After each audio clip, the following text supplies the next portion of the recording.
Que el Señor les bendiga, amados. Bienvenidos a nuestra iglesia Puerta de Esperanza en el aire. Gracias por estar en sintonía de esta transmisión. Nuestra oración siempre es que el Señor les bendiga, les hable a través del esfuerzo que nosotros hacemos para llevar la palabra de Dios hasta el seno de cada uno de sus hogares. Y nuestras oraciones también son para que el Señor les guarde, les proteja de todo mal, de toda esta situación de pandemia que se ha desatado en todo el mundo, y que el Señor también provea lo necesario para que salgamos adelante de esta situación que se ha venido a todo el mundo. En esta ocasión, este domingo, quiero hablar de un tema basado en los estudios que estamos teniendo del libro del profeta Isaías, y es precisamente el capítulo 53. El capítulo 53 de Isaías es un capítulo precioso, realmente es un cántico y es uno de los 4 cánticos donde habla el Señor proféticamente en este cántico acerca del siervo de Él, que tiene su cumplimiento en la persona de nuestro bendito Redentor, Señor y Salvador Jesucristo.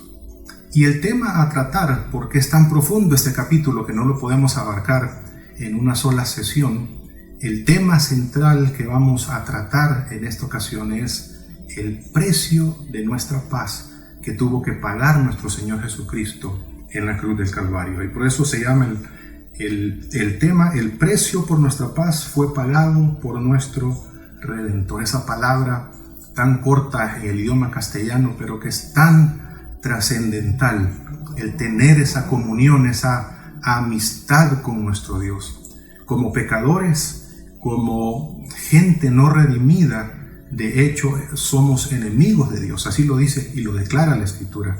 Mas sin embargo, cuando venimos a los pies de nuestro Señor Jesucristo, nos arrepentimos de nuestros pecados y abrimos nuestros corazones para recibirle como nuestro Señor y Salvador de nuestras almas, entonces el regalo precioso que nos da el Señor es que pone paz en nuestros corazones.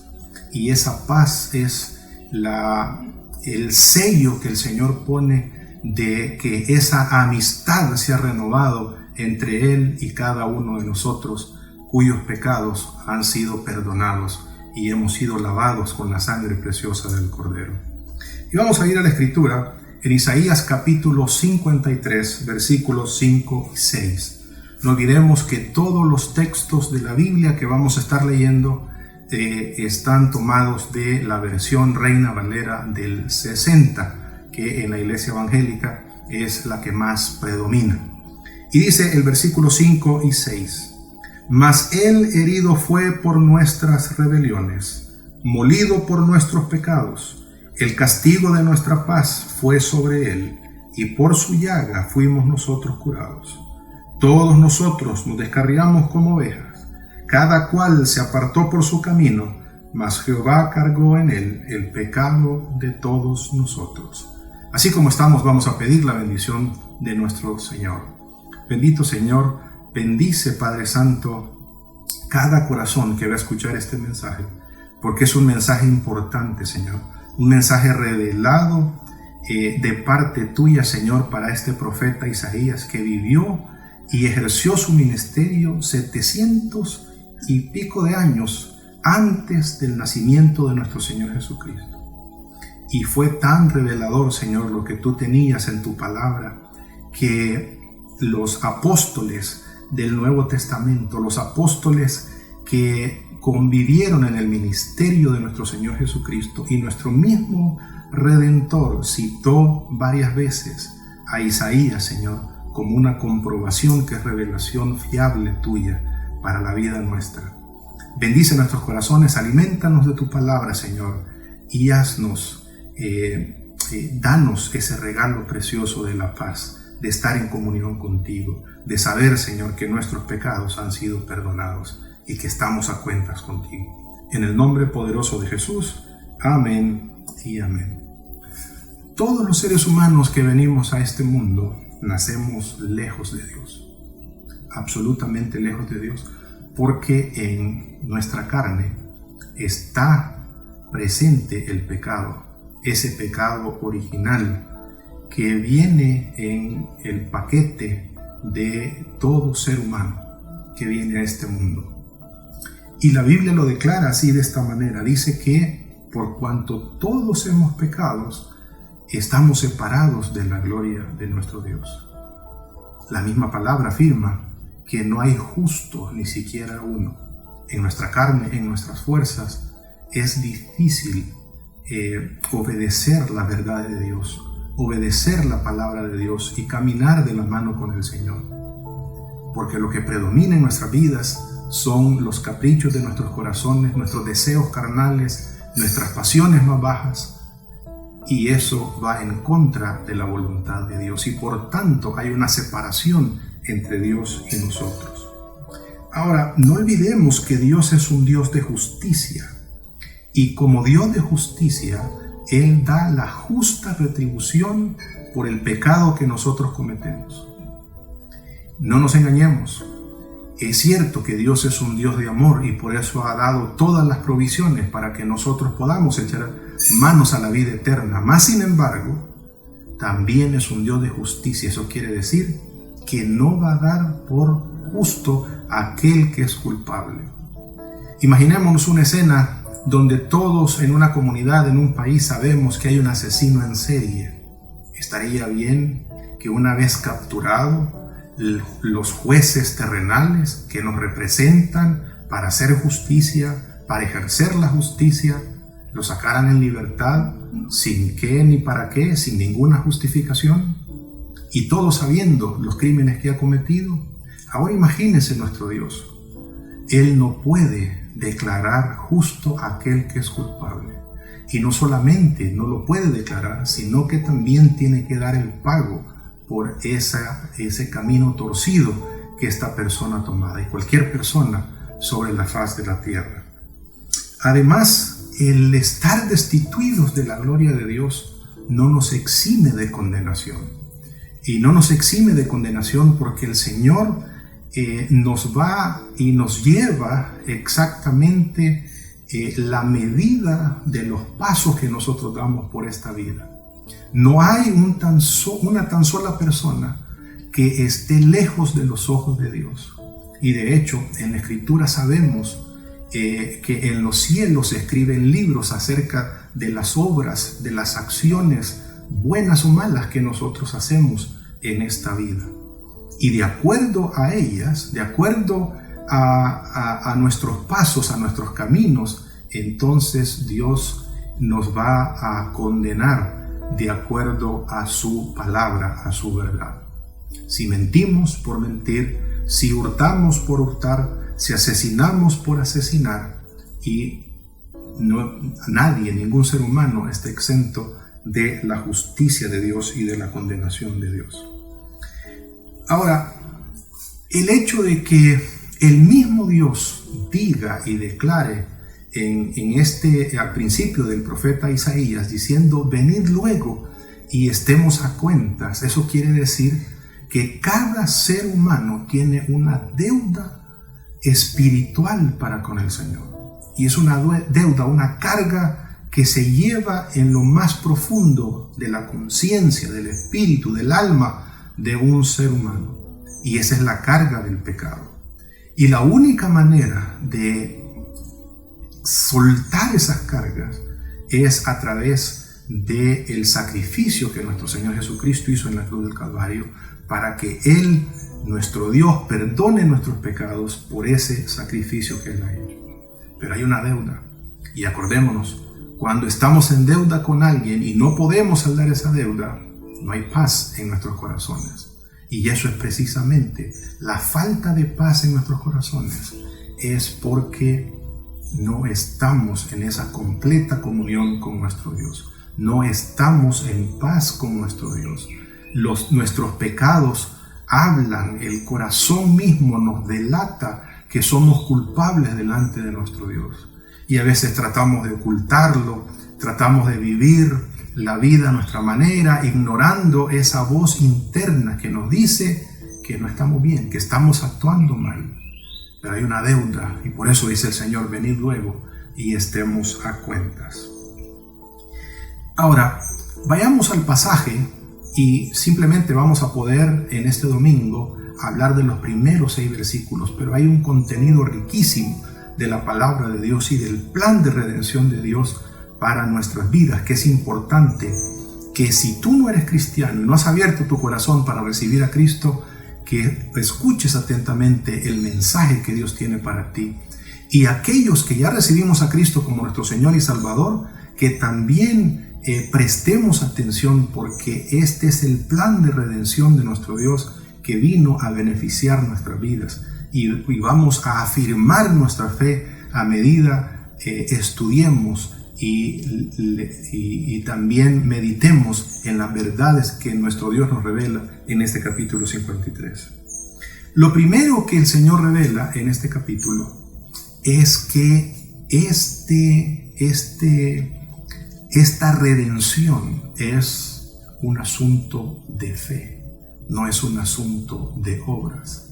Y mire lo que dice el capítulo 1, la primera parte, hace una pregunta. En ese pasaje, en ese versículo 1, ahí están contenidas 2 preguntas. Y la primera pregunta que hace el Señor es: ¿quién ha creído a nuestro anuncio? Y creer tiene que ver con fe, no con obras, no con hechos. Porque el plan de Dios de redención se recibe a través de la fe. Dice el apóstol Pablo que es imposible para nosotros como seres humanos querer justificarnos a nosotros mismos delante de un Dios tan santo. Muchas personas creen que por ser buenas gentes, buenas personas que no le hacen mal a nadie, entonces el Señor obligatoriamente tiene que darles entrada a su morada celestial. Mas sin embargo, si nos examinamos a nosotros mismos y nos preguntamos si verdaderamente esos 10 mandamientos que Dios tiene en su palabra los cumplimos a cabalidad y nunca hemos dejado de cumplirlos, nos daremos cuenta que somos mentirosos. Nos daremos cuenta que más de alguno de esos mandamientos hemos fallado. Incluso nuestro Señor Jesucristo dijo que cuando llamáramos nosotros a nuestros hermanos fatuo o necio, quedamos expuestos al infierno, al lago de fuego, porque es similar el insulto que hacemos como asesinar a una persona a quien insultamos. Así de grave es esta situación. Y por eso no es por hacer, sino por la fe en el Señor Jesucristo, por la fe en lo que el Señor nos va a decir en esta oportunidad, que en quién debemos confiar. Y no nos olvidemos lo que dice el apóstol Pablo a los Efesios, que es por fe para que nadie se gloríe, que es por fe que somos justificados, no por obras, para que nadie de nosotros se lleve ninguna gloria, ninguna honra, para que toda la honra y la gloria de nuestra redención le sea dada a nuestro bendito Redentor. Entonces, lo primero que aprendemos es que esto es un asunto de fe. Lo segundo que revela esa segunda pregunta en ese versículo primero es que la obra redentora de nuestro Dios es el producto de su brazo todopoderoso. Dice la segunda parte de ese versículo en el capítulo 53. ¿Y sobre quién se ha manifestado el brazo de Jehová? Déjeme ponérselo en contexto en la Escritura. Dice el rey David en el Salmo 8 que los cielos, los planetas, las galaxias, todas las estrellas que nosotros vemos en el infinito fueron creados simplemente por los dedos de Dios. Al día de hoy, ni siquiera el hombre sabe a ciencia cierta cuáles son esos componentes que rigen el universo. Se habla de ciertos componentes que a nivel de teoría se han podido comprobar, pero no se sabe cómo funciona realmente. Hay materia negra, hay un montón de otros términos que todavía son cuestión de estudios con todo lo que la ciencia ha avanzado al día de hoy. Pero cuando habla de nuestra redención, el Señor dice que lo ha hecho con su brazo todopoderoso, con su fuerte brazo. Eso quiere decir que al Señor le costó muchísimo más trabajo, tuvo que ejercer muchísimo más poder para redimir nuestras almas. El hecho de que sea gratuita nuestra redención no significa que no se ha pagado un alto precio para redimir nuestras almas y trasladarlas de las tinieblas a la luz admirable de nuestro Dios. Es con brazo poderoso, es con su gran poder que hemos sido redimidos. Y todo este plan de salvación que Dios ha venido revelando desde la misma, desde antes, dice la Escritura, de la fundación de la tierra, y ha venido redimiendo al hombre, dando a entender cómo iba a ser ese plan de redención definitivo en la persona de nuestro Señor Jesucristo, es por su brazo poderoso. Otra realidad, y siguiendo y avanzando en los versículos del capítulo 53, es que el siervo de Dios, a quien se le llama siervo de Dios en este capítulo como en los capítulos anteriores, es la persona de nuestro Señor Jesucristo, y que nuestro Redentor sería manifestado en debilidad. Y leamos lo que dice la Escritura en el capítulo 53, versículo 2, la primera parte dice: subirá cual renuevo delante de él y como raíz de tierra seca. A diferencia de las raíces que el Señor habla, por ejemplo en el Salmo 1, donde dice que está junto a corrientes de agua y que eso da fruto a su tiempo, esos árboles dan fruto a su tiempo y que su hoja reverdece. En este contexto, lo que está enseñándonos el Señor de una manera poética es que el Señor iba a ser manifestado en debilidad. Eso quiere decir que no iba a ser manifestado en su gloria, que iba a ser manifestado en un cuerpo humano como el nuestro, débil, y no un cuerpo humano para ser proclamado como rey, como vencedor, lleno de riquezas, sino que nacería como el más pequeño de los seres humanos en un pesebre. Y así vendría nuestro Redentor a abrirse camino en tierra seca para reverdecer, para venir a salvar nuestras almas y venir a ponerse Él en nuestro lugar, tomando un cuerpo y ni siquiera viniendo a ser servido en ese cuerpo, sino servirnos a cada uno de nosotros. Aquí hay una parte que es interesante y es la segunda parte que está contenida en este segundo versículo. Y la pregunta que debemos contestarnos cuando leamos este pasaje es: ¿era o no era atractivo nuestro Redentor? La profecía habla de que iba a ser sin atractivo, pero ¿a qué se refiere? ¿A qué se refiere el hecho de que diga que no es atractivo? ¿Es que acaso no era un hombre apuesto nuestro Señor? Y examinemos y detengámonos a ver precisamente qué es lo que el Señor está revelando en este cántico, en este poema donde está revelando todas estas cosas a nuestras vidas. Y dice el versículo 2 en la parte B, en la parte 2: no hay parecer en él, ni hermosura, le veremos más inatractivo para que le deseemos. Los seres humanos nos encanta la belleza y seguimos a nuestros líderes no solamente por su inteligencia, no solamente por su sabiduría, por sus habilidades, por sus talentos, sino que también nos encanta ver el atractivo, la belleza física de las personas que son líderes. Pero la persona que está reflejada en este pasaje dice que va a ser sin atractivo.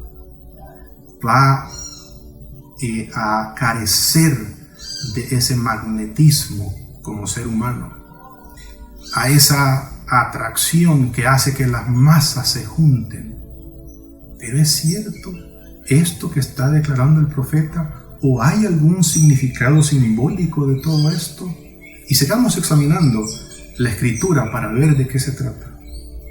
Y dice el versículo 3, despreciado y desechado entre los hombres, varón de dolores, experimentado en quebranto, y como que escondimos de él el rostro, fue menospreciado y no lo estimamos.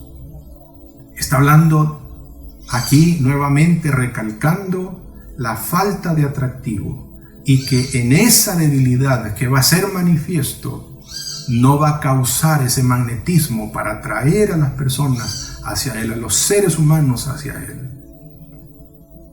Pero ¿de qué sigue hablando? Porque no nos ha contestado todavía el Señor a qué se refiere esa falta de atractivo de nuestro Señor.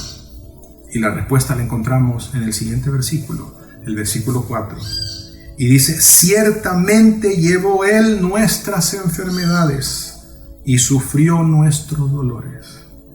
La falta de atractivo que tendrá nuestro Señor es porque el pecado nuestro, nuestras desavenencias, nuestros malos caminos, nuestra lascivia, nuestra lujuria, todas esas cosas inmundas que habitan en nuestros corazones, iban a ser cargadas en la persona de nuestro Dios. Nuestro Señor iba a cargar con cada uno de los pecados de aquellos que aceptaran ese regalo del sacrificio de nuestro Señor Jesucristo a través de los ojos de la fe. Y por eso perdía ese atractivo. No está hablando del atractivo físico, está hablando del atractivo espiritual, porque todos nuestros pecados sucios, negros, iban a ser cargados sobre sus hombros. Él llevó nuestras enfermedades. Él sufrió nuestros dolores y nosotros le tuvimos por azotado, por herido de Dios y abatido.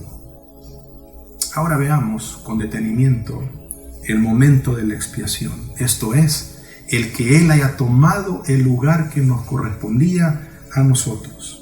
Y dice el versículo 5. Mas Él herido fue por nuestras rebeliones, molido por nuestros pecados.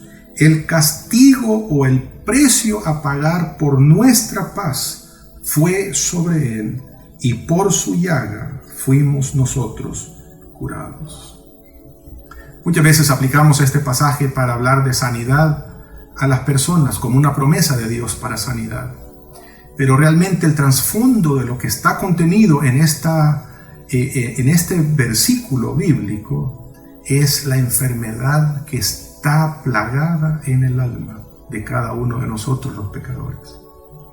Y mire cómo el Señor lo pone al principio en Isaías, en el capítulo 1, en el versículo 6, cuando habla de la condición que tiene Judá, cuando el profeta Isaías comienza a predicarles. Y dice la Escritura, desde la planta del pie hasta la cabeza no hay en él cosa sana.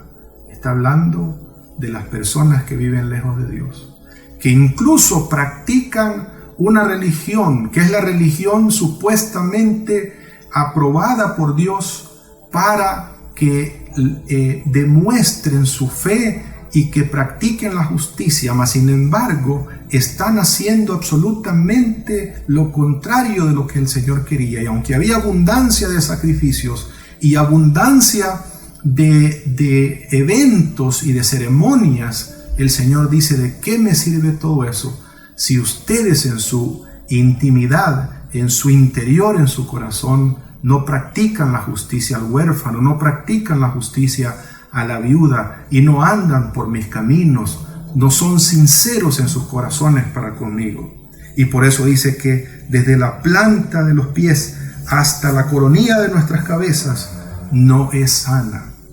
Y esa es la condición nuestra como pecadores. Si no, dice, herida, hinchazón y podrida llaga, no están curadas ni vendadas ni suavizadas con aceite. Esa es la condición nuestra cuando nuestros pecados no han sido perdonados. Y no importa ni la edad ni la cantidad de pecados, cada uno de nuestros pecados produce